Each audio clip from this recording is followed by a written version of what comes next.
Hi guys, you are listening to the Cattle Strength podcast. If you enjoy this show, don't forget to give it a share. Good. Episode 26. Here we go. We are joined today by... What's wrong? Your foot. Stop tapping. We're joined today by a rugby legend, Josh Turnbull. Croeso o'r sioe. Diolch. How are you? Oh, do you speak Welsh? Yes, I can. Oh, too? Yeah. Should we do the whole thing in Welsh? Nah. Nah, better not. I'm actually really excited for this episode, and do you know why? Because every episode, Rhys mentions that he's a rugby player, and now we've finally got a real rugby player on. So welcome to the show. Croeso, Josh. Josh Turnbull, 129 caps for the Scarlets, is that right? Yeah. 200 caps for the Blues. Yeah. Captained. Yeah. 13 caps for Wales. Yeah. And now you're an academy coach of the Blues. Yeah, that's right. That's a good resume, that is. Yeah. It's not too bad. So you know the cap situation, because I'm not really au fait with rugby. You know 13 caps. Yeah. You know you get that picture with the cap with the dangly thing. You don't get that every time you play, do you? Nah, you get one of those at your first, your 50th, and your 100th. Okay, so then the caps... If you're lucky like Alan Wynne, just... 150 and blind. Yeah. Okay, that's quite sad, because I thought you just have a room full of caps. Well, footballers get one for every game, don't they? Good. Do they? Yeah. It would be a waste though, all that dusting. Where were you before your time in Scarlets? Like, where did you start off? Newcastle Lemnon, born and bred. Gocha Gwyn. Gocha Gwyn. Oh, you're an Emlyn boy? Yeah. Grew up all the way through the junior system. Then got picked up for the Scarlets Academy, and from there played for Command and Quins a couple of times. Llandovery, Llanelli. Think probably got about between the three clubs in the Prem, maybe 50, 60 appearances as well. God. So, and then I think it was around 2008, 2009, I was playing for Llandovery and Scarlets at the same time, and I think I put in about 36 appearances in 1 year between the two clubs. Just, the idea was just to play as much senior adults rugby as I could, which the following year then, I went on and kicked on straight away. And so it was, wow. But yeah, I'd had a couple of nasty injuries before and an appendicitis, so it was just like getting used to it, and then once I got into it, I was all right then. It's impressive. It's a big old shift, that is. Yeah. Josh, how old are you now, sorry? 37. Christ alive, we've done fuck all, haven't we? Yeah, no, it's been... No, that's impressive, well done. It's been... it goes in the blink of an eye, though. Yeah. As soon as you make your first appearance for the Scarlets, I think mine was in 2007 in a friendly, but then I had to wait a year before I made my league debut, and then from there it was just consistent week after week. Like on a roller coaster vibes. Yeah. And then obviously there's injuries part and parcel of the game, but I think I spent a few months out both my bilateral shoulder surgery. I had them both done at the same time, so I was like this. Oh no! And then had back surgery 2018. Had fibula osteotomy where they cut about an inch of my fib out. So I've got like that's the knee, bone comes down, gap, bone comes up from the ankle, there's a gap. So Can you put your hand like that? It's like so the gap in between my there's a gap in, they've taken a piece of bone out. They just completely cut the fib out. It's on the side of my leg, yeah. So it's just to offload my knee. Can we see it? Yeah, there's a scar just. Oh yeah. Just by there. God. So they cut about that much of my fib out. So there's no bone there. Basically, the tissue So and you got like a dent in there, yeah. Yeah, you can feel a little dent in Oh. there. Yeah, I'll show you the X-ray afterwards. Oh. So was that from an injury then? Yeah, so at some point I'd got a what do they call it? A fracture or a hairline fracture in the fibula head. Without realising, played on it for a while. Got pretty bad, calcified, and there's quite a bit of calcification around the joint, and I was having a bit of problem with my knee. So once we'd seen a number of different surgeons, and I tried to come back, it was right, what's next? And basically offload the knee so nothing was going up from the foot and nothing was going down through it. They decided to cut a piece of the bone out. Mugs game, innit? Oh yeah, Mugs put game. your body through the mill. Yeah. It's, if at I the have end of the day, kids and he says I want to be play a rugby player, I'm like, oh no. I would change though, do. No, I loved every minute of it. Yeah. And like I was just saying to Rhys earlier, I miss it all because of that camaraderie in the change rooms. Yeah. The only bit I don't miss is probably the waking up on a Sunday after. It's probably worse after you lose, and I learned to deal with this a little bit better throughout my career because if you sit or lie and dwell on it, the body ends up feeling worse. Where if you just get out of bed and go and do something. It's a good attitude. Win, lose or draw, out of the bed, go and do something, walk, bike, do a bit of weights on Sunday, post-game, always felt better. Yeah. And not just that day, but for the rest of the week then, and that enabled me to just probably keep going. No point wallowing in self-pity. Yeah. Good saying. What would you say the hardest part for you has been transitioning out the game and playing full-time rugby? No, I do just missing that, like I said earlier, missing that Tuesday morning when the team's been named and you go and bat hell out to each other. You got young boys who are trying to prove themselves. You got old heads trying to keep the jersey on. I think it's just the flipping it now because the time. I'd be done. I'd get in early. Be done by 2-3 o'clock. I'd be back home to pick kids up from school. Yeah. Now it's completely role reversal. I'm leaving as they're coming home from school, and then I'm not back until 9-10 o'clock at night. And that's mainly because of the travel. But I've always had a desire to go into coaching while I was playing. So I started coaching way back in 2010, and I think even before my eldest was born. So I'd had a desire to go into it afterwards, and I wanted to start early, try and get to know what type of coach I was and learn as much as I could, and basically help develop the next generation. And there's umpteen players now who are playing who I'd like to think I've had an influence on and coached at some point in an age grade team, whether it be at Scarlets or Cardiff, and then more recently in the last maybe 7-8 years in the community game as well. So Newcastle Emlyn, I went back and coached them for a couple of years, and then Carmarthen Quins for a couple of years, and before I chucked myself into it full time really.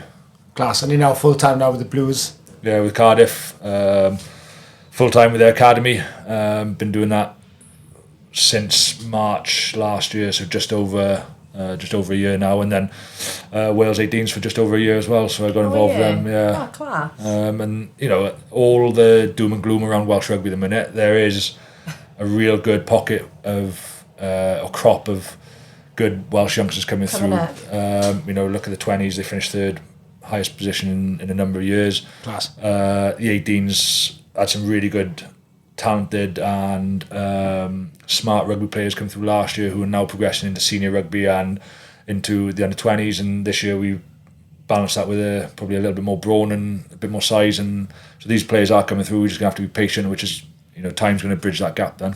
It's good to see it. Like all you see in the media at the minute with Welsh rugby is just negativity, especially with bloody Wales Online.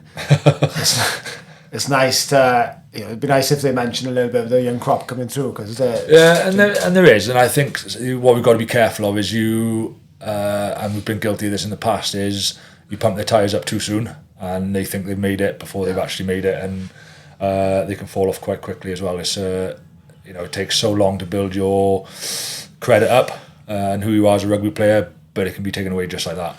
What's your opinion on like the boys now in Wales under 18s? What's your opinion on them, like going in to play like Prem level, like senior rugby at a Prem level, say like Quins or Turnbull or something like that, before just staying in the academy? And do you think it's a good school for them? Or I think definitely. Always intrigues me, that does, because the sooner they get exposed to it, the quicker they're going to progress. And I think part of this new SRC or the Prem then, exposing those young boys to, that's what it's been designed to do now. Obviously they've cut it down to a 10 league team. They need to see these players starting to come through and flourishing. I think they could probably even be more strict with it, and say, look, you've got to play X amount of players who are under a certain age. I'm not going to name clubs, but I think some clubs have done it well this year. Others have been quite stubborn in terms of playing older heads. Why? Because they want to win. They want to win the league. But I think if it's going to be used as a development tool and development purposes, as soon as you're 18, or if you're good enough at 17, give them the special dispensation. Let them go and play. Let them experience it. There's no harm. You look at some of the better props now who come through: Wyn Jones, Gareth Thomas, Steph Thomas. These boys have done it the hard way, gone and played Prem rugby, learned how to scrummage against old heads, had tough times, and they have to learn on the field. And ultimately, when they go, then they kick on and they do come into a professional environment, they've got those experiences of going up to a dump of a place and having their head stuck back up them. And There's something about like the tough side of rugby, isn't there? Like it's a good school where you have to go down to, well, they always do like Bedwas and Cross Keys when you're playing, but definitely. But, you know, and it's lashing it down. The pitch isn't great. You know, you've got to learn on the field, and you know, these some of those better props have gone and done it the hard way, and those experiences will hold them and put them in a good place. What, talking on the coaching perspective, like what small scale of habits do you reckon separates the, you know, elite players or between the ones that maybe won't quite make it? Consistency in everything they do. The best players will do it day on day, consistently turn up, you know, whether they're feeling shit or not, you know, and they've had a bad day at the office the day before, or their form is fluctuating or whatever, but as long as you turn up consistent with everything you're doing, you know, you've got a real good chance of becoming a real good pro. It's good advice, this. Yeah. Very you know, nice. I think like Consistency is key. it's something I built myself on, you know, being consistent, being deliberate. You know, I think young kids now want that TikTok moment. TikTok moment. And it can be frustrating. They want that do that massive game changing tackle. Where for me, I was all about, right, how many 7 out of 10, 8 out of 10 tackles can I make, rather than one 10 out of 10 tackle was going to make it onto the highlight reel. The highlight reel clips will come later on. Yeah. You know, once, you know, you learn how to get the timing right and things like that. But, you know, I find too, like, you know, I'll coach the kids. I want you to go and express yourselves and enjoy what you're doing, but what you're good at, and go and express what you're good at before you you know, you get the opportunity then to go make those game-changing tackles and those hits or big carries and offload and, you know, those nice tries that, you know, but it comes from hard work before that. A lot of hard work. Everyone wants everything so quickly now. There's the younger people, though, don't they? As in the 100%, majority of them. And then we were talking about that earlier with youngsters. They just not got the work in them. I think that it's them realising, you know, what they need to go and work on. And it's easy for us, you know, once you've been there and done it. But I think it's then backing up and being consistent with it again and again and again. Yeah. I think they generally see people older than them and think they've just been given it and not earned it, you know? And that's what makes you resilient as well. Like hard work, disappointment, it'll make you more resilient. And, you know, everyone's going to have disappointing times, but it's how you bounce back from it. You know, how many times you get knocked down, you got to get back up every time as well. Yeah. You got to go and prove yourself again and again. And it's, you know, selection, injury, you know, form fluctuates. You know, you've got to go and find a way of getting back. If you fall off the horse, you have to get back on. Yeah, Katie's a horse girl. You ain't there, I know. So it's like, you know, and that was like, you know, I was on another podcast not so long ago, the Crack On podcast, and we talked a lot about resilience, and you know, I talked hard work. You know, you have to go and value hard work. You know, you have to go and work harder than, you know, your opposite number, someone in the same team, you're in the same position, outwork them. You know, put a target on their back, get past them, and you know, I think when people start to value that, you know, obviously along with say there's disappointments of not making it or whatever, you know, there was big things that drove me forward. I didn't get selected younger, like earlier in age grade teams, so that drove me on. And when you start to realise, oh look, this can be a profession, then like you really start to put the hard work in, and you know, obviously then there's disappointments, you know, that helps you then become a stronger athlete and more determined. And your career is testament to that, in fairness to you. That's 340 odd caps between, you know, two clubs. I know the extra games and stuff. It's quite it's impressive to me. And you were like, your form even right at the end was class. Like, So why did you stop? I don't know is this a... No, there was no. I wasn't injured. I just think the gas tank had run empty. Yeah. You know, there was. I'd had the injury. They'd tuck the fib out, and they said, "Oh look, return to play from the operation is about 10 weeks." Along the way, somewhere, a nerve got damaged that controlled the big toe, and I couldn't lift my big toe up. Oh so, no! Can you give a thumbs up? So I was like, you know, you've seen the film Kill Bill where she's lying there like, move your big toe, and I was lying on the sofa, and this is not a joke. I was lying on the sofa, come on, move the big toe, move the big toe. And all of a sudden I seen the tendon flick up, and I was like, took a video of it, right, sent that to the physio. He was like, yes, you're starting to get like a little bit back in it. And I was just like, it felt like I was running with a stone in my shoe. I didn't have the push off in it, like I couldn't do anything. And then so you feel like time's against you then, because like, you know, big driver for me, I wanted to play 200 games for Cardiff. I wanted to play another 9 on top of that to beat the all-time league record, but you know, I was thinking I was 14 off or 15 off by the time that last season started, and I was aware that, you know, I was coming to the end of my career, you know, and I'd missed a game, and they said, "Oh, look, we're going to play this game," and then I went and cut my ear, and it got infected, and I ended up in Morrison Hospital then with an infection coming all the way down here, spread all the way. I had to mark it every day how far it comes. So it was an IV drip for a couple of days as well. Then I wasn't allowed to play because of something called cardioenteritis. So because you've had a big infection like that, there's a chance you can have a heart attack. So I had to delay it again. And then the world was against you, Josh. It was at that point, and so I played that 200th game, and straight afterwards, I got asked the question, what does it mean to play the Arms Park? And I said, if it's the last time I played at the Arms Park, it's been one hell of a ride and one hell of a journey. And I didn't really know whether I'd play again, but maybe subconsciously deep down I knew that I wanted to get to that 200th game, and afterwards just everything relaxed. It's a good number to hit, isn't it? Like 200. You know, and I think about all the times I was injured, I probably could have hit it about 4 years beforehand. But you know, it was worth the wait in the end, and the club Cardiff, to be fair, really looked after me and my family. You know, I had about 50 people on there watching, and they really looked after us all day. So walk out with your family, get presented my jersey from an old school teacher. How many kids have you got then? 2 girls. Oh, nice. Yeah, so they've basically experienced it all. So their one's 15 and the other one's 12. So they've done the whole journey with me all the way through. And you know, I think one of my posts on Instagram is, you know, I think in 2021 I've been out of Wales, not been in the Wales selection for 4 years, 2018, and then 2021 managed to get back in the squad, and for the girls to come watch me play in Principality Stadium. Where's your favourite stadium to play at then? Oh yeah, it's got to be Principality Was Stadium. it? With the roof open or closed?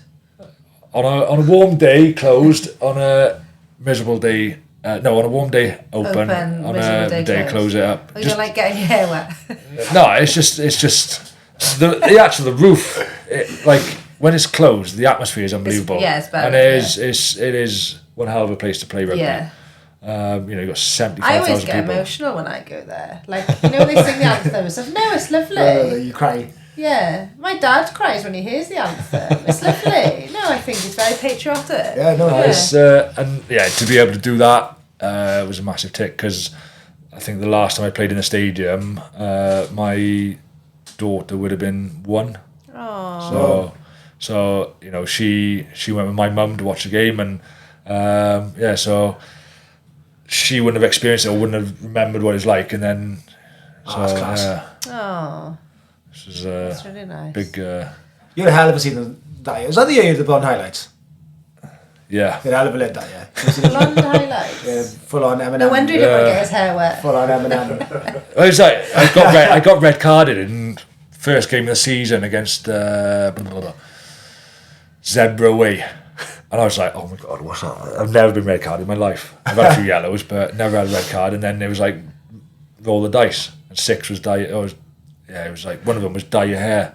Oh, that's so I dyed my hair blonde, and I went and had a hell of a season, and I kept it for about 2 years. That's right. Just my season just kept getting better. I think about 7 man of the matches throughout the years. His hairdresser was happy. I ended up starting doing it myself. I got stuck in a hotel in Gatwick coming back from South Africa. I thought, you know what I'm going to do? I'm going to dye my hair blonde. We were stuck in there for 10 days. Ordered it from Amazon Prime. Did it in the bathroom myself. But I was like, what the hell's changed you? Did you have the cap? Cap on, everything. Yeah. Like the condom. The foil on, yeah. The hair was burning. I had to do it a couple of times because I got quite dark hair, yeah. Oh my god. The idea of boys dyeing their hair just like I've never dyed my hair ever. Just boys dyeing their hair makes me laugh so much. I thought it was cool, Josh, you know. It worked for me anyway. It worked for me. If you got man of the match with it, well done. So apart from your hair, what was the most unforgettable moment of your career, be it good or bad? I'd come off the bench, Scarlets against Edinburgh. I'd literally be on the field. They'd scored. I'd run on the field. We kicked off, took a guy out in the air. I straight back off. Yeah. Straight back off. I had a 5-week ban for that, and it was like that must have been like 2010. So I was literally on the field about 3 seconds. And how tall are you? 6'4", 6'3", 6'4". Is that all you are? Yeah. Because how tall are you? 6'3". You look taller than Rhys. When I walked out, I He is was like, taller whoa, than he's 6 foot. tall. I'm not. We look a lot taller than Rhys. Not that tall compared to others. No. But I remember I took him out. Straight yellow card. Off he went. Came back on for about 3 minutes to go, and then I had a ban for about 5 weeks after that. That was probably the worst thing I've done on a rugby field. Yeah. One of my second from last ever game of rugby. Did you play rugby? Red card. Good roster. What was your favourite moment then? Because that was obviously a worst, I'm guessing. Hair. Oh, the hair. Like probably playing in front of the girls. Oh, I was going to say probably the hair. What's the... like work, like not being involved. I'd had a really good spell of rugby through that period from just after COVID until I retired. Well, up until I had my operation on my knee. You know, I was in a retraining form, and then getting that opportunity to play in the stadium in front of the girls. You know, I had a 10-year international career, only 13 appearances, top tourist. So I went on every tour you could think of.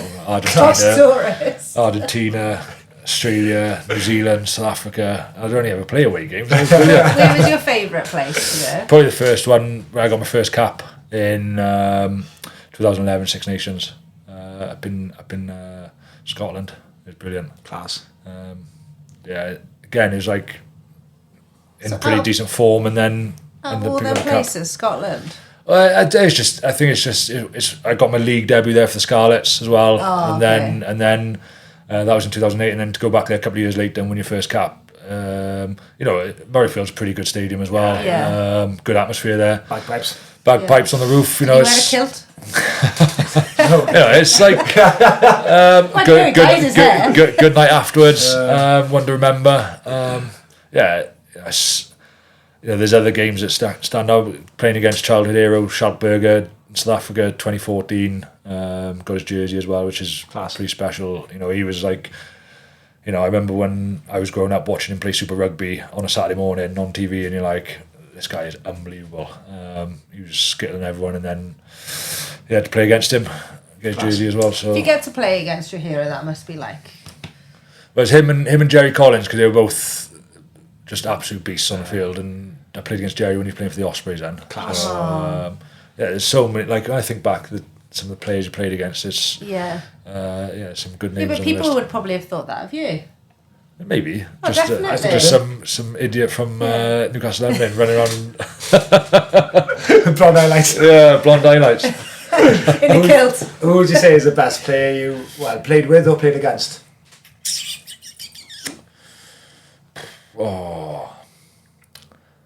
Played with, just because of what he helped me, was David Lyons, number 8, come from Australia. He was at the Scarlets for 3 years, and he was unbelievable. He was a good mentor for me. Growing up, I was only a young kid coming through, and he put a lot of time into helping me develop as a youngster. Good conversations around looking after myself and how I managed my week and how I got my extras in and where I got my extras in, which was hugely beneficial for me in the rest of my career. But there's so many players like, you know, Ray Lelo's just announced his retirement for Cardiff. He's another quality player that I've played with. Regan King. Regan King played underneath me for a bit. Yeah, you know, he was at the Scarlets. He was unbelievable. You know, some real good. Taking the piss. Fuck off. How are you Sorry. This like Shane Williams, magician. He's got kids that got horses, by the way. Really? Yeah, I think his daughter does Skins Gymkhana games. Yeah, they bought a lorry from Llynoonan. Just Shane, if you're listening, Say you feel it, She. leave us a review. And sponsor the pod. Yeah. I played against Conrad Smith when he was coming to the end of his career. When he was with Pau, he was, in his heyday, he was an absolute quality. That was the best centre partnership ever in modern rugby, I think. And, him and Nono, Ison Athiwa played for Leinster. Brad Thorne played for Leinster.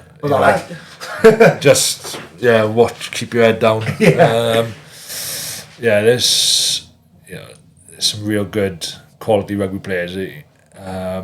Class. Dennis Leamy, Munster and Paul O'Connell.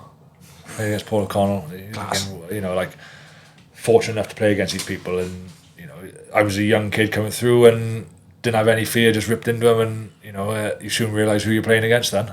Yeah. There's so many Welsh players, Hookie, Henson,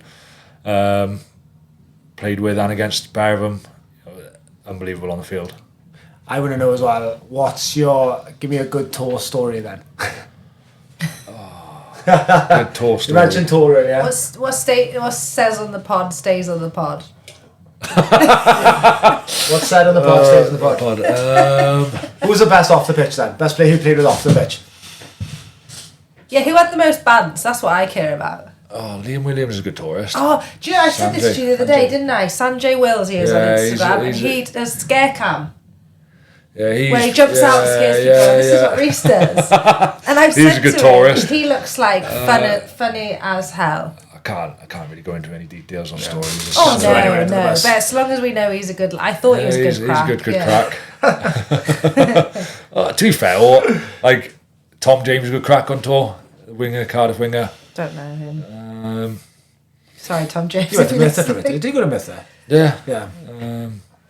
He was coming back and he was playing for. Was he playing for Barcode this year? I think something like that. Tough bloke. Yeah, real tough Handy. bloke. Yeah, handy. big set of arms on him. Good on the boxing pads as well. Lou Reed's a character on the field. Real character. He used to bark at people. He used to put the beep beep beep when the scrum's getting mangled, go backwards. I remember that. I love that. And he's like, who? As we're getting up and running away, he's going, who put us in reverse then? He's going down for a scrum on Boxing Day. He's going, put your hand up if you had turkey for dinner yesterday.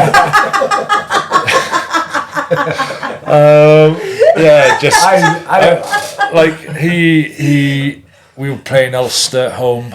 He's running down the field, barking. Ref gives a penalty against him for ungentlemanly conduct. It's like, oh my god. He's a bit of a character in the field. What was his name? Lou Reed. I wouldn't know. He's recently on a podcast actually, BBC Scrum 5 podcast. He's quite funny. Watch him. Get him and Brad Davis together. It's a good. He good looks duo. funny. He's a good duo. I did my initiation with the Ospreys because I, at the same time as Brad, so I think a few of us joined. So we either had to sing a song in front of everyone, or we had to talk about ourselves for 2 minutes. Yeah. So Bradley Davis went first, and he talked about himself for 2 minutes. Brilliant. I've never seen such a controversial 2 minutes. I'm not gonna. I can't repeat anything he said. But You can tell me after. oh my god, he just got no What do you limits. do? Put him What do you sing a and song? Lou together, and they're a right bunch. Are they? Yeah, they do a bit of after dinner speaking together now. Yeah, there's no limit to what he said. I'll tell you after. Did you sing a song? I sang a song, yeah. Kenny Rogers, a gambler. Every time. What's I your think I'd rather tell a story than sing a song. What's your I think it was character 5 song? minutes.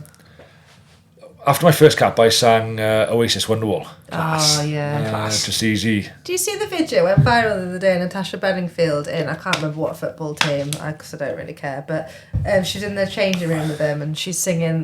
Staring at the blank page before you, and all the teams were there. She's singing with them all. Have you seen it? No, but I'd love that. Oh, it's class. It's really good vibe. Yeah, again, Lou Reed's a hell of a singer as well. He got his first cap in a stadium, and he the guy on the piano was going. And he had the whole room going. It's brilliant. Yeah, I love that about teams. That's what would make me want to be on a team like that, but not the scrumming and all that.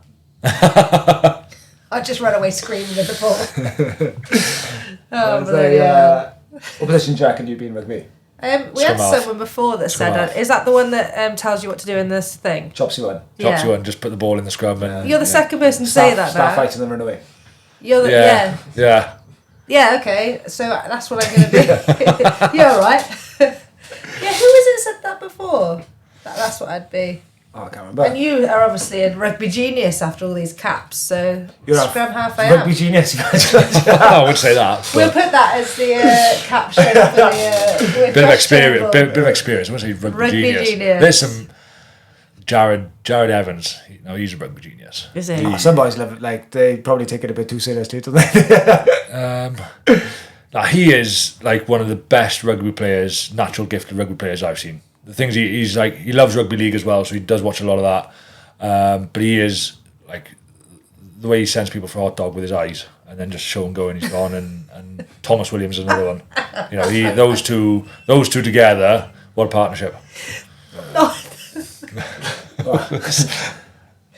Regan King was like that as well, wasn't he? Yeah. Well, players used to go to him, what's the call?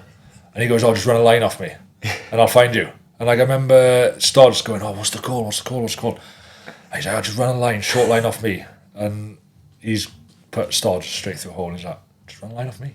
It's like, You should tell us, like, run straight, cut late, run straight, cut late. It's like, okay, so I can run straight, cut late. no, he's yeah. So Ironman, tell us, you've done an Ironman. Yeah. You're going Josh to do has another? turned up with an Ironman cap today, Yeah. so that everyone know he's He's just trialling it out. He's trialling it out before he gets the tattoo. swim, run, bike. Yeah. Just in case you don't know what Ironman. One of my friends said to me, "Why don't you do an Ironman?" And I always wanted to I quite like testing myself. When I was pre-season testing come about, I always wanted to be up there. Yeah. Did you do the same year as Gavin Evans? Because he's done it, ain't he? Yeah, Gav Evans done it. The same year as you, no? Yeah, he did it. Last year he did it. He's done it a couple of times, I think. Yeah. Yeah. Close friend of mine, Mike Harris, he asked me, "Are you going to do it?" And I just randomly signed up to it. And I was thinking then, do I defer it for a year because I was still playing at the time? But I started doing the swimming while I was still playing, which was actually helping me. And obviously the injury didn't really help, so I couldn't really run that well at the time. And actually where I'm at now, I'm probably run better than I was when I was playing. So from where you signed up, how long was it before the actual Ironman? I'm just asking for a friend. So you can still sign up for this year's one, actually. Fucking no chance. Dan that we had on this morning said, what did he say to you? You better slim down before you do that. I want to see you looking like Gandhi. I retired in the March, and I probably signed up around the I want to say maybe before Christmas. And it's in September. And it was in September. So you had 9 months, but you were a professional rugby player. Yeah, I was still a professional rugby player at the time. Okay. So when he's a March hybrid came, rock star. So when March came, and I retired, I'd already been in this pool since November. So I probably signed up to it maybe before that, maybe a year out. Yeah. So let's say September I signed up to it. By the November I was in the pool, or I'd already started in the pool because I remember being in the pool around Christmas time, and then while I was still playing, and then once I decided to finish March, I played my last game in March, retired in April. So were you a swimmer prior to this? Not really. My shoulders are knackered. Like I had to find a way of swimming. I can't bring this arm over, and this one's actually pretty good. So I had to use this 45-degree stroke going across my body to propel myself forward. You really should get the tattoo on this shoulder. I got no internal rotation, external rotation, so I can't pull my arm back like I should. And this one's easy. So that was just damage from over the years of playing rugby. So that's amazing. Because what is it? 2 mile swim. 2.4 mile swim. So 2.5 mile 4.8k, and I ended up going 5.1 or something like 5.2 because the boy moved and it was the boy moved out there. So, but anyway, I got training for it. Started really buying into it around the April time, doing a lot of long bike rides, long runs, and then probably about 6 weeks out, I was going really well, putting good 12, 14 hours a week in, and then work started again, and I couldn't get back into the rhythm of getting the runs in, and I think if I'd have spent more time on the runs, it probably would have been a little bit better on the run, but I got it done. Just good time though, 13 and a half. Yeah, I wanted to go sub 14 hours, that's the target I gave myself, and then when I was in the swim, I'd done the first lap in about 36 minutes, I think, and landed here. I'm on for like a 120 swim.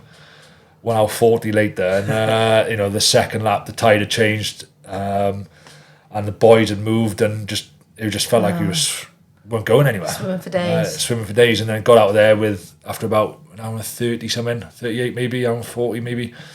And then the best part is the run up from the beach to and like up the zigzag, 1k through town. It's brilliant. The atmosphere there, I bet, was amazing. And then you get on the bike and basically a lone ranger then for 6.5 hours.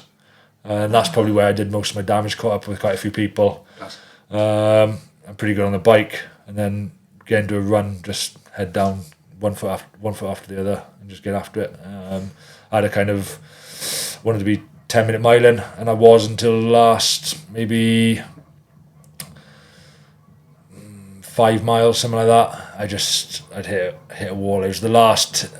They do 4 10k loops, and the last 10k loop was. We're just talking about this now on the recent podcast, and because it's like going up the hill again, and I couldn't find anything in my legs. Like, I could just about keep going, and I was trying to go faster. And then the last 2k, I found a little bit of life left in my legs, and I was running through town because everyone's there cheering you on, and that people behind you make such a difference. I didn't know some of these people from Adam, and they were just like cheering you on, go on, get it done.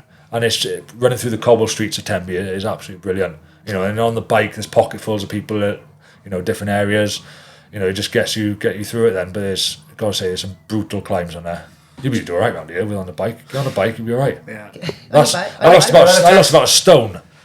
Did you? Yeah, You're going to do it again then? I do want to do it again because I want to be able to put the time into the training and give myself a good year of training, solid training for it. I want to beat 13.5 hours. I'd like to get as close to 12.5 hours, try and race the sun, try and get it done before the sun goes down. But it was quite hard to do it with the job. You have to, you've got to be quite, something's going to suffer somewhere. Either family, your job, or the training for it. So, when I do it again, I'd like to put some real good effort into it, and have the time in my hands to do it. But I've got a half marathon now coming up in June, so I like to pick things, target. Where's that? Swansea. Oh, nice. So just keeps myself fit, keep myself ticking over, and something to aim for, and just allows me to go outside and train, keep myself fit, and healthy, and mentally as well, because the job you do is rewarding in terms of coaching kids, but you've also got to be able to switch off from it, because you could be looking at a laptop for 4 hours, looking at different footage and stuff like that. So it is nice to get out there and keep fit. Lions here this year. Yeah. Happy with the team? Well, you'd like to see more Welsh players in there. I think like one Welsh or two Welsh people? Two Welsh boys, but those two are two who fully deserve it. Where is it this time? Australia. I think Toby may have done. I think Toby should have been on there, but you look at the quality of the players around it.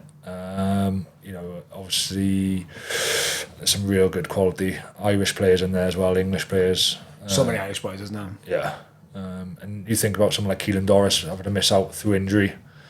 It just shows the quality of the players coming in and around it. I think Lions will be too strong for Australia, but I think it'll be probably like 2-1 in tests to Lions. Class. I think Australia, if they can get all of their players, even the ones playing abroad, they'll do all right. Yeah, I love Lions. Yeah. Yeah, my dad likes watching it. I feel like if I tell my dad that Josh Turnbull's been on, he'll actually listen to the episode of the podcast. Can you shout him out, please? His name's Rhys. Rhys, how are you? Rhys, how are you? Dad love that. When Josh rocked up today, I introduced him to Katie, and I was like, "Oh, Katie, this is Josh. Played for Wales, blah blah blah." He's like, "Oh, my dad's into rugby as well. He used to sell the tickets and numbers to the rugby." Right, he was at Eastern Uni rugby ticket secretary, and he has like a seat there. You get, if you do it for so many years, you get a seat in the stadium. So he's always got a ticket. Yeah. Class. Well, have you got any free tickets? No. I could get one now. Now, shout out Tracy for They listening. are. My dad and brother are rugby family, but my brother kept breaking his kneecaps, so that couldn't happen. Yeah. And now he's in the army, so he did try and play again in the army, but it didn't happen because he can't really get injured. As a coach now for the academy, what piece of advice could you give any young player coming through the ranks? You know, who wants to make it. What advice would you give them? Even when it's hard, work even harder. Solid advice. Consistency. Yeah, be consistent with everything you do. Ask questions, because you know what you find now is, you know, when they know, they can go and perform. Then I guess it's the same in any sport, any discipline. They don't know what they don't know. What's the best piece of advice that you ever had in your career? I've had some over the years, but again, I'll go back to David Lyons. I used to, when I was a youngster, total disregard for my own body, used to fly into everything. I'd do loads of hours of extras, probably to the point where it was detrimental to myself and the way I trained. So he said, look, plan your week well, know what you want to do after each session, spend 15 quality minutes on it rather than 45 minutes of just trying to do everything, a little bit of everything. Spend 15 minutes of quality on your handling stuff, 15 minutes on a Tuesday doing your tackle tech, your defensive contact area stuff. Thursday do your attacking breakdown, extra reps. Friday have a little bit of fun, offloads, kick-offs, high balls, whatever you need to do to get yourself mentally tuned in for that game. And I always used to do captain's run, always used to do 4, 5, 6 hits on a pad, and everyone's, what are you doing hits for on a but that was me tuning in to look, I've got a game the next day, I need it's what works for you. But you know, you do get some players now who will spend a lot of time on extras, trying to do a little bit of everything after every session, and the best players manage their week accordingly, so they know that they've ticked every box come Saturday or Friday night when you're playing. And you know, he sat me down, he said, look, just look after yourself, let's plan your week, manage yourself a little bit better, and you'll get better returns from it. So I felt fresher going into the week, because what you don't think about is you've got weights, you've got your rehab to do, you've got your rugby, then you've got your skills to do post-session, then you may have some more pre-ab or rehab to do post-session, then it goes with all your recovery, stuff like that. Don't neglect your recovery. It's the biggest thing I found that helped me get back on the field day after day. You know, strange thing, I used to have an ice bath 2.5, 3 hours before a game. I used to find that obviously there's science research behind it, that your dopamine levels get increased, your alertness is more awake. So I used to do that 3.5 hours before a game, between that 2.5, 3.5 hours before a game, and you know, I'd always go into a game feeling really fresh then. Did you have any like superstitions that you like to do before you game? Nothing really, other than like, you know, the ice bath or a really cold shower before a game. I used to really enjoy them. Not like the same pants or socks? No. As long as I had a good pair of undershorts on, and you know, I could just get away with it. You know, like Nadal, you know, before every time he takes a shot, he always pulls his pants out of his bum. Has anyone seen that? Is that generally a thing? Bounces the ball 6 times. The ball, and then he goes like that, then he bounces it again, and then he takes a sip. Genuine? Yeah. Every time he pulls his pants out. There was like nothing like that really. I just, as long as I had a good pair of boots and a good pair of undershorts, I'd crack on. Did you have any rituals before going out on the horse? Yeah, I spoke about this earlier actually. I like to get the horse ready myself so that I know it's properly all correct and in the right place. And I always wear the same pants and socks, but I'm actually a bit worried the pants are probably not great anymore. Not great. I only wear them for shows. And then when I won once, I had to go back 3 days later to the show and made someone wash the pants for me to wear them on the next. You made someone wash the pants? Well, yeah. Yeah. A lot of, but you've got superstitions, like, you know, not superstitions, but it's like pre rituals. That's bad, that was. If I did something one week and I ended up having a good game after, like, randomly, I was like, I need to do that again. Yeah, I know. And then if I had a shit game and I won't be doing that if again. I did something, I'm like, fuck, I need to stop doing that. It's weird. Yeah, no, I never really had, like, as long as I had good food. And the tough thing was, like, I'd be leaving the house probably they say about 2 to 3 hours before a game, maybe 4 hours before a game, I'd have to be eating my pre-match meal in the car, on the way up. And then, Oh, so that's a ritual. well, no, it wasn't a ritual. It was just I had to do it because of how far I lived from Cardiff. I lived like an hour and 15 minutes, so I'd always give myself an hour and a half to get there. I didn't mind being there early. There was by the end of my career, I had to have quite a bit of strapping, both my shoulders, both my ankles, Everything. the knee. Like You are physio's nightmare basically. But like I'd have, everyone used to get 15-minute slots, and I'd have 30 minutes. 30 minutes to get me strapped up. We managed to do it in about 19 and a half minutes, I think. Nice Dan Jones. Big shout out Dan Jones. Oh, is he a good physio? He's a good physio, yeah. We've got good physios here, haven't we? Yeah. I think all the physios I've worked with, they've all been brilliant, to be fair.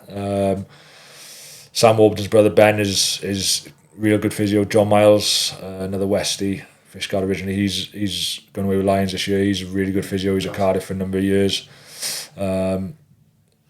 Connor, who's at Cardiff now, he's really good physio. Pat Moran, who's now in the national age grade stuff. Really 3 people in a rugby team you need to look after. That'd be nice too. Yeah. Physio, Yeah. the fitness coach, Yeah. and the kit man. If you look after those 3 people well, they look after you. Yeah. What about like sports psychology and stuff? Do you ever have anyone like, positive mental attitude stuff, You know what I mean? Me personally, I've never had to go and have a conversation with anyone. Have you not? No. I've not gone to sort that. I've never felt like I really needed to. That's class that your brain is like, you're that, mentally strong. I think it just I'm since I was a young kid, didn't come from a wealthy background. I had to work hard for everything I got. By the time I was 14, 15, I was out. My mum said, "You're not staying here all day sitting on the sofa. You can go and get a job." So I was out labouring, moving blocks up and down scaffolding, and I worked with a couple of boys, Duncan and Heathwin from Newcastle Emlyn. They were brickies. I was lumping blocks up and down scaffolding for them, and I got my own pocket money then, and it kind of made me value everything I got then, in terms of like putting the hard work in. Yeah. And I did that for a number of summers up until I got to about 18, and then that become I went into a full-time environment then, but and you become a paid employee of the Scarlets. But up until then, nothing came easy, and I think that always grounded me and made me value the things that I had, and that you've got, if you want something, you got to go and work hard for it. So I did that, and to be fair to my parents, I never went without. I always, but there was a time and a place you'd have to ask for things, and I got 2 younger brothers and a younger sister as well. So family of 6. It wasn't easy at times. But yeah, it makes you value everything you get. I think, if that probably goes back to that hard work thing then, doesn't it?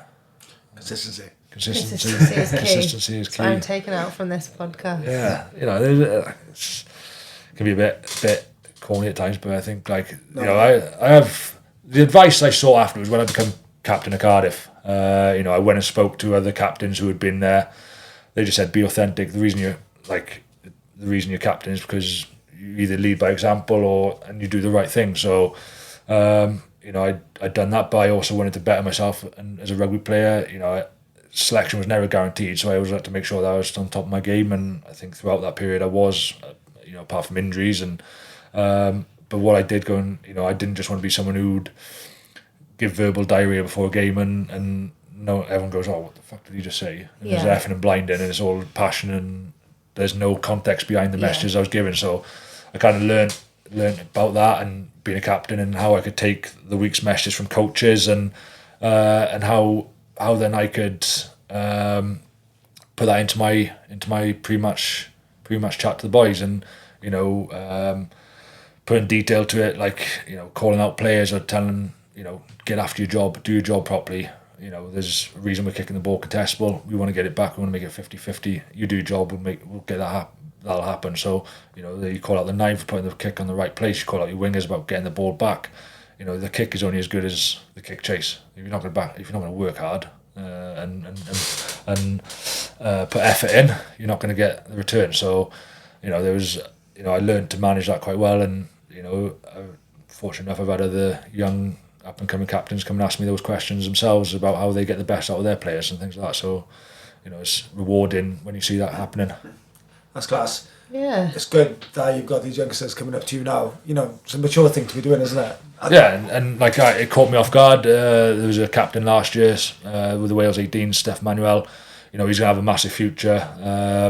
He came up to me out when we were out in Parma in Italy last year. He just said, look, how do I get the best out of the players in my pre-match chat? And, a lot of it is effing and blinding, and the pump, there's a lot of passion there, but there's not actually much detail or context. So he's like, I just gave him a couple of, he said, take the coach's messages this week, layer onto some detail, layer on some detail to it, call out names, make them accountable for what they're doing on the field, and ultimately, if you're making each other accountable, you're gonna get what you want out of the game, man. And it's not being a dick, or you're not calling someone out. And I found this in post-game meetings as well. When you're reviewing a game, you're not trying to piss the person off. It's just your job, and you've been professional. At the end of the day, you're the leader, so you have to. Yeah, and even when I wasn't captain and there was other boys there, I think what you want to be able to do is when you're sitting in the team room and there's 40 guys in the room, 50 guys in the room, and this is something I learned as a youngster coming through, is, I remember Simon Easterby calling me out, making me accountable for what I just done, whether it be in training or whether and then going, that's not good enough, and that's not a personal attack on me, and whenever I did it, it wasn't ever personal on anyone else, it was just being professional. It's like, mate, you can do that better. Yeah. Here's a clip of you doing it better. Yeah. And I use that tool now in terms of helping these youngsters. I'll scroll through training and I'll see what's done really well. If they do it poorly in a game, then I'll go, look, you can do it. This is you doing it really well in training versus you in a game. So that's such a good way to do it, though. Yeah. It's a very positive way. I've had coaches in the past where we've gone into video selection, video analysis, and the way they've called people out has been the complete opposite. Showing a positive thing is a look, I've been called out. I'll never forget this. Richard Hodges, defence coach at Cardiff for a number of years. He's defence coach with Italy now.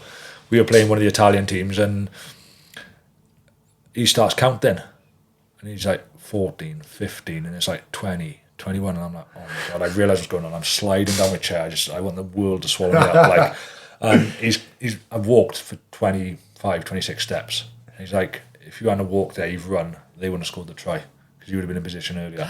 And I was like, I felt so small, and he called me out. And I had a conversation with him afterwards. He's like, I couldn't do that to another player or some of the other players because they wouldn't be able to take it. Yeah. But he said, knowing you and your mentality, he goes, you'll lap that up and you'll go and you're going to take that on the chin. And I think that's it's a generational thing now. Some players will go in a strop with you if you I remember my last couple of years, I'd call players out. They wouldn't talk to you for 2 days. Well, you just called me out in front of the whole group. Well, mate, I'm not going to accept bullshit on the field or rubbish. What I want you to do is go and deliver what you can do, which you've shown you can do. I want us to be the best we can be. Now, if you're not willing to do it, then I'm going to call you out for it. And that's how I got taught when I was a youngster coming through. People smash each other on the pads, and if they didn't like it, they stand on your hand and walk past you. But you learn. Well, okay, I'll just do it again until you accept that I'm coming for you. I'm coming after your jersey or whatever. So, and you're not, like I say, you're not trying to be a dick about it. You want the best for the team, and you want the best for those individuals around you as well. So, and that's what professional environments are about. You've got to be able to accept that sometimes you messed up and you're going to get called out for it. I got called out so many times. You just say, look, or you put your hand up before you even declare, look, I messed up. I didn't get it right, and you apologise for it. On field, the amount of times I've done it. So that's one thing. I only played at a semi-pro level, nothing. We also had video analysis, and I used to dread. I had one season for Neath. We lost in nearly every game of the year. And then we had video analysis every Tuesday, and it's just going to be a shit 20 minutes. but then that would probably set the tone for the rest of the session, and the session would be shit. And it's like, I've learned that sometimes if it's a repeat offence or repeat mistake, what's the point in showing it in the whole as a collective? Pull the guy to a side, one-on-one, just tell him, look, you are constantly making the same mistake. It's I'm not going to select you this week, whatever it is. Yeah. But it's like, and it's tough in those at that level because you're probably limited with the players you've got, and it's But at age grade and moving into those professional environments, you've got enough players. You have a bad game, you ain't gonna be picked the following week. And that was one of my big drivers. Was I never wanted to be that poor that I didn't get picked the following week. I always wanted to play well enough that you're playing on Saturday to make sure you're picked on Saturday. Because very little changes in training. How much does a player get selected on what he does in training? It's generally what he does in the game. So with your coaching, would you want to aim to get to be Wales's coach? Oh, the aspirations is massive. Yeah. I'd like to get all the way to the top. Would you? Would you like to be the new Warren?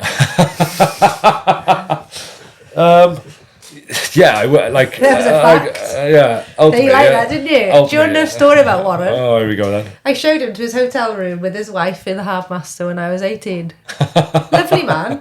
Really nice man. You've got ADHD, you have. Sorry. But it relates back. You just jump from one thing to the next. Would you like to be Warren?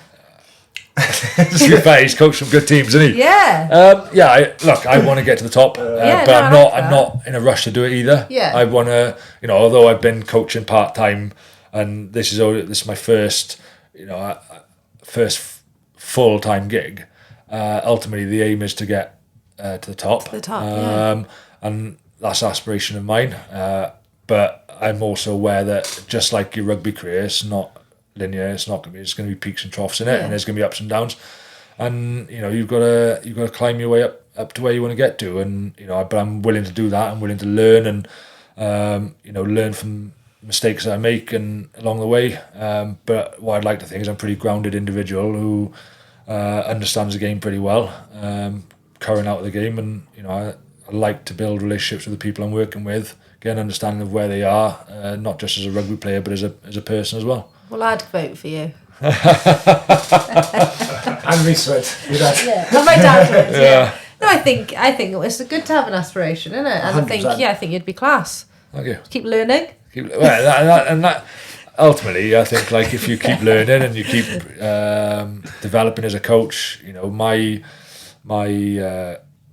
principles are what they are, but they can adapt and develop over a period of time, and my coaching philosophy will adapt and over a period of time. But what I like to do is keep things as simple as I can and make sure there's good understanding within the group that I'm coaching, and they then it allows them to go and express themselves on the field.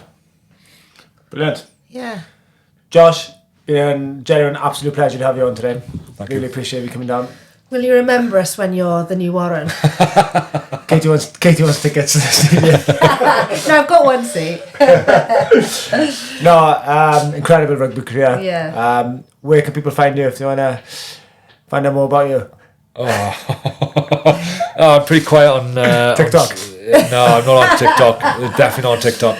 Instagram, got a Twitter account, but don't really. I think Twitter's a thing in the past now. X in it. Threads. X now. No, that's Instagram Threads. Yeah, no, I'm usually just. I don't tend to spend on social media. Well, we'll tag you just see me in Glastonbury on my social media accounts. Do you like Glastonbury? Yeah. Are you going this year? No, been a couple of times though. Oh. It is. If you get tickets, go. My sister goes every year. Is she? Yeah. I'd have to have a camper. I wouldn't be able to tent it. That's actually really fun. Not on a tent, not for me. I'd have to go with as a country artist. She's told me about the toilets as well. Are you into country? Yeah, Are I'm you? going to see Zach Bryan now in up in Hyde Park. Yeah. I'll see you there. Saturday or Sunday? I want to say Saturday, I think. I'm going on the Sunday. I wanted tickets, but I think it's Saturday anyway. I'm going to watch Kip Moore in 2 weeks as It's well. the same weekend as Glastonbury, isn't it? Is it? Yeah. I don't know that. And I think what my wife was saying was if he was going to a Glastonbury, she would have sold tickets and tried to get resale Glastonbury tickets. But they haven't put any country artists on there yet. It's coming. We're waiting. It's coming. It's got to come soon. yeah. Who is Zach Bryan your favourite? Yeah, I'd probably say so in terms of country artists. I've only been listening to all of his lately. That's all I've been listening to when driving. It's cool. Right, we're out. Yeah, thanks, Thanks, Josh. Josh. Thank you. Thank you, guys. Thanks.